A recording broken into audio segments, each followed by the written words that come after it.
ধুর, এই বউটা কোনো কাজ করে না, শীতের মধ্যে সব কাজ আমাকেই করতে হবে, কোনো কাজকর্ম কিছু করবে না। এই বৌমা, এই যাও তো, আটাটা মেখে ফেলো তো, কোনো কাজ তো করো না। হ্যাঁ মা, যাচ্ছি, ঘরটা ঝাড় দিয়ে আটাটা মাখছি। সারাদিন সব কাজও করব, আবার কথাও শুনবো, ভাল লাগে না। কি গো বৌমা, হ্যাঁ মা।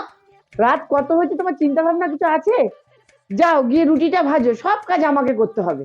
হ্যাঁ যাচ্ছি। আমাকে দিয়ে সব কাজ করাবে, আবার কথাও শোনাবে।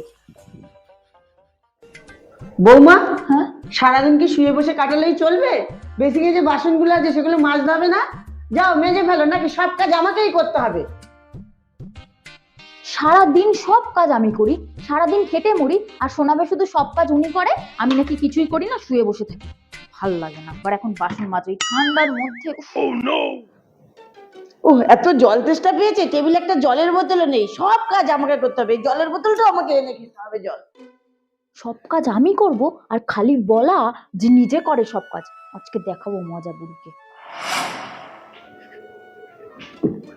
মা, আমি না কাল সকালে একটু বাপের বাড়ি যাব। কি, তুমি বাপের বাড়ি যাবে? বাপের বাড়ি গেলে বাড়ির সব কাজকর্ম কে করবে? কেন মা? আপনিই তো সব সময় বলেন বাড়ির সব কাজ আপনিই করেন, আমি তো শুয়ে বসে কাটাই। তাহলে আপনিই সব করে নেবেন, আমি বাপের বাড়ি গেলে সমস্যা কোথায়?